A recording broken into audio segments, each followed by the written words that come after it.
এখানে দেখা যাবে যে আবৃত্তি করছে, প্রথম দ্বিতীয় হয়েছে, আর যারা হয় নাই তাদেরকে সামনের বছর তারা আরো ভালো করবে, তারাও পড়তে আসবে। আমি বলবো একটা প্রতিষ্ঠানে সবকিছুই থাকা দরকার। আশা করি আপনারা অভিভাবকরা আছেন যারা ইভেন্টে অংশগ্রহণ করেন নাই, সামনে অবশ্যই অংশগ্রহণ করবেন। আমরা পরিচালনা করতে গিয়ে আমাদের হয়তো ছোটখাটো ভুল ত্রুটি থাকতে পারে, এগুলো আমাদেরকে ক্ষমা দৃষ্টি দেখবেন। আরেকটা কথা বলবো, আমরা প্রতিষ্ঠানটা চালাচ্ছি আজকে 9 বছর শেষ হচ্ছে, রাইজিং সান কেজি স্কুল 9 বছর পদার্পণ করতে যাচ্ছি। এর মাঝে আমরা প্রতিষ্ঠানে আমাদের অনেক চেষ্টা করছি, যেহেতু এটা আমার বাবার স্বপ্ন।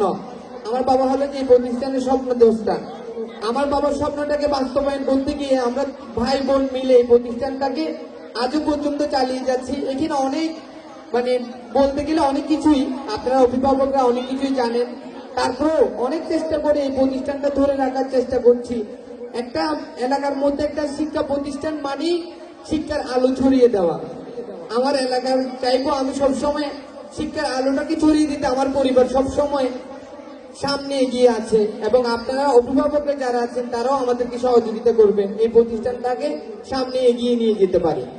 এখানে দেখা যায় আমরা একক প্রতিষ্ঠান করছি, এই প্রতিষ্ঠানটা এখানে অনেক প্রতিষ্ঠান আছে, কিন্তু এই প্রতিষ্ঠানটা এককভাবে প্রতিষ্ঠান পরিচালনা করে আসছি আমার বাবার স্বপ্নটাকে বাস্তবায়ন করার জন্য। এই প্রতিষ্ঠান করতে গিয়ে আমরা অনেক অনেক হয়তো অনেক কিছুই জানেন, অনেক ঝড় ঝাপটা গেছে আমাদের প্রতিষ্ঠানের উপর দিয়ে। আল্লাহ রহমতে আমরা এই প্রতিষ্ঠান আজও পর্যন্ত ধরে আছি। আমরা চাই এই প্রতিষ্ঠানটাকে আরো সুন্দর, আরো শিক্ষার মানগত শিক্ষা দিতে চাই। অভিভাবকদেরকে বলবো আপনারা সহযোগিতা করে যাচ্ছেন, সামনে আরো সহযোগিতা করবেন, যাতে এই প্রতিষ্ঠানটাকে অত্র এলাকায় একটা সুনামধন্য প্রতিষ্ঠান হিসেবে তুলে ধরতে পারে। এবং আমি চাইবো পড়াশোনার সাথে সাথে এই প্রতিষ্ঠানটা যাতে গান, নাচ, আবৃত্তি সবকিছুতেই যাতে একটা প্রথম স্থান অধিকার করে থাকে এবং এলাকার মধ্যে শিক্ষার আলো ছড়িয়ে দিতে পারি। আমাদের অভিভাবকদেরকে আবারও ধন্যবাদ জানাই যারা আসছেন, আবার কোমলমতি বাচ্চাদেরকেও অসংখ্য ধন্যবাদ যে আজকে প্রতিষ্ঠানে সবাই এসেছে। তো আমি আর বেশি কিছু বলবো না, এই প্রতিষ্ঠান সামনে এগিয়ে নেওয়ার জন্য অনেক চেষ্টা করে যাচ্ছি। আমাদের পড়াশোনার মানটাকে আরো ডেভেলপ করার জন্য আমরা অনেক চিন্তা ভাবনা করছি। অনেকেই সময় দেখা যাচ্ছে বইপত্র নিয়ে একটু ঝামেলা হচ্ছে, আমাদের বইপত্র চলে আসবে, সামনে আমাদের ফুল ক্লাস চালু হয়ে যাবে।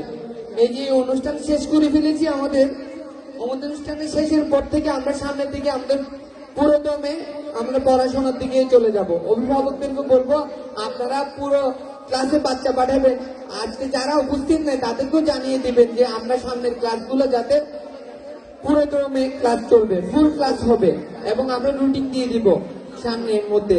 তো এখন আমাদের পড়ার দিকে যাব, অনেক ইভেন্ট হয়ে গেছে, আমাদের সাংস্কৃতিক প্রোগ্রাম, খেলাধুলা সবকিছু হয়ে গেছে। আমরা এখন